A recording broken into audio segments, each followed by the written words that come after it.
Hi hi எல்லாருக்கும். இன்றைக்கி நான் வீடியோவில் இந்த பன்சி சூஜி வச்சு உப்புமா தான் பண்ண போகிறேன். வெஜிடபிள்ஸ் எல்லாம் போட்டு அதுக்கு இந்த ரவை ஒரு கப் எடுத்திருக்கேன். ஒரு கப் அளவில் எடுத்திருக்கேன். இதுக்கு என்னெல்லாம் எடுத்திருக்கேன்னா ஒரு கப் வெஜிடபிள்ஸ் எடுத்திருக்கேன். இது வந்து ஃப்ரோசன் வெஜிடபிள்ஸ். இது உங்களுக்கு வேணானாக்கா நீங்கள் ஃப்ரெஷ்ஷாக கூட கட் பண்ணி எடுத்துக்கலாம். இந்த மாதிரி பொடியாக அது கூட வெங்காயம் ஒன்று கட் பண்ணி வச்சிருக்கேன். இந்த மாதிரி நீல வாக்கில் கட் பண்ணி வச்சிருக்கேன். அப்புறம் பச்சை மிளகா நம்ம காரத்துக்கு எந்த அளவுக்கு காரம் வேணுமோ அந்த அளவுக்கு எடுத்துக்கலாம். நம்ம அது கூட கடுகு, சீரகம், உளுத்தம்பருப்பு எடுத்திருக்கேன். ஃபைனலாக கொத்தமல்லி எடுத்திருக்கேன். இப்போ ரவையை நம்ம கொஞ்சம் ட்ரை ரோஸ்ட் பண்ணிக்க போகிறோம். நம்ம சரி வாங்க பார்க்கலாம். கடாயில் நம்ம எண்ணெய் எதுவுமே சேர்த்துக்காம ட்ரை ரோஸ்ட் தான் பண்ண போகிறாங்க. இந்த ஒரு கப் ரவையை கொஞ்சம் ஒரு சிம்மில் வச்சு ஒரு 5 நிமிஷம் நம்ம இதை ட்ரை ரோஸ்ட் பண்ணி எடுத்துடலாம். அந்த ஸ்டேஜில் நீங்கள் எடுத்துக்கலாம். இப்போ நான் இதை எடுத்துடுறாங்க. ஒரு ஸ்பூன், ஒரு நல்ல ஒரு டேபிள் ஸ்பூன் ஃபுல்லாக எண்ணெய் விட்டுட்டு அப்புறம் இது கூடவே கொஞ்சம் ஒரு ஸ்பூன் கீ ஆட் பண்ணிக்கலாம். கீ ஆட் பண்ணிக்கலாம் ஒரு ஸ்பூன். அப்படி நல்லா கொஞ்சம் சூடாகலையே ஒரு ஸ்பூன் இது நல்லா மெல்ட் ஆகிட்டோம். நல்லா சூடாகட்டும். கொஞ்சம் கடுகு போட்டுக்கணும். எண்ணெய் சூடாகட்டும். நல்லா கடுகு நல்லா பொரிட்டோம். அது கூட கொஞ்சம் சீரகம் போட்டுக்க. அப்புறம் நல்லா உளுத்தம்பருப்பு இந்த அளவுக்கு போட்டுக்கலாங்க. எவ்வளோ வேணும் அவ்வளோ போட்டுக்கலாமா.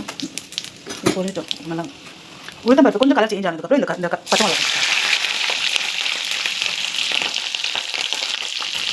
பச்சை மிளகா நல்லா கொஞ்சம் பொரிஞ்சதுக்கப்புறம் நம்ம கட் பண்ணி வச்சுருக்க வெங்காயம் ஆட் பண்ணிக்கலாம். இந்த வெங்காயத்தை கொஞ்சம் நல்லா வதக்கிடலாம். இந்த அளவுக்கு பொரிஞ்சதுக்கப்புறம் நான் கட் பண்ணி வச்சுருக்கேன். இது போதும் வச்சு ஆட் பண்ணிக்கிறாங்க.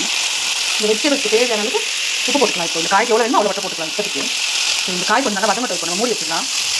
இதை மூடி வச்சுதான் இப்போ நம்ம வதக்க போகிறோம் கொஞ்சம் நேரம். இப்போ இந்த காய் வதங்குற டைமில் நான் இந்த பக்கம் தண்ணி வச்சிருக்கேன். ஒரு கப் ரவைக்கு 3 கப் அளவு தண்ணி வச்சிருக்கேன். இது நல்லா கொதிக்கிட்டோங்க. இது வெந்துச்சுங்க, நல்லாவே வெந்துச்சு. இப்போ இந்த காயிலே நான் இந்த ரவையை ஆட் பண்ணிக்கிறேன். பாருங்க என்ன எப்படி பண்ணுறேன்னு ஒரு நிமிஷம். எண்ணெயிலே கொஞ்சம் நேரம் ஒரு 2 நிமிஷம் இந்த எண்ணெயில் வதங்கட்டும் ரவை. இந்த எண்ணெயில் நல்லா கலந்ததுக்கப்புறம் இந்த தண்ணி நல்லா சூடாகிடுச்சு. தண்ணி கொதிக்குது.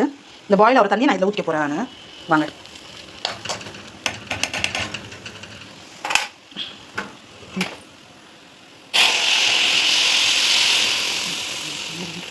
இப்போ இது நல்லா கைவிடாமல் கொஞ்சம் நேரம் கலவிடுவோம். நம்ம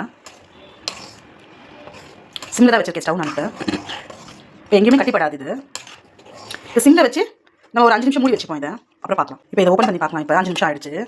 பாருங்க நல்லாவே ரவை நல்லா நம்ம ஊற்ற தண்ணி எல்லாமே எடுத்துருக்கு. இப்போ இது இன்னொரு வாட்டி கலரிட்டு இன்னும் ஒரு 2 நிமிஷம் மட்டும் ஸ்டவ் மேலே வச்சுக்கலாம். கொத்தமல்லி போட்டு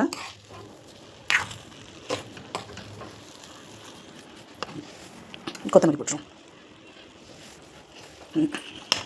இப்போ இதை கலரி விட்டு இன்னும் 2 நிமிஷம் ஸ்டவ் மேலே வச்சுட்டு பார்க்கலாம். இது ரெடி ஆகிட்டு இருக்கோங்க. வாங்க பார்க்கலாம். வாங்க. உப்புமா நல்லாவே ரெடி ஆகிடுச்சு. நான் ஊற்றின தண்ணி எல்லாம் எடுத்துகிட்டு அது நல்லாவே புழுங்கி வந்திருக்கு. ரவையை செய்கிறது இந்த உப்புமா, கேசரி எதுவாக இருந்தாலும் சரி அது செஞ்ச உடனே எடுத்து போட்டுறாதீங்க பிளேட்டில். ஒரு 10 நிமிஷமாச்சும் அந்த சூட்லேயே இருக்கட்டும் ரவை. அப்போ நல்லாவே அது புழுங்கி வந்துடும். சரி வாங்க இதுக்கு பிளேட்டை போட்டுக்கலாம். பாருங்க பன்சி சூஜியில் பண்ண உப்புமா ரெடி ஆகிடுச்சு. இது கூட உண்மையாக சொல்கிறேன், வெஜிடபிள்ஸ் ஆட் பண்ணுறதுனால இது கூட தொட்டுக்கிறதுக்கு எதுவுமே வேண்டாம். நல்லாயிருக்கும். அப்படியே உங்களுக்கு தொட்டுக்கிறதுக்கு வேணால் நீங்கள் ஏதாச்சும் ஊறுகாய் வச்சு சாப்பிடலாம். ரொம்பவே டேஸ்ட்டாக இருக்கும். நீங்கள் ட்ரை பண்ணி பாருங்கள். Okay bye.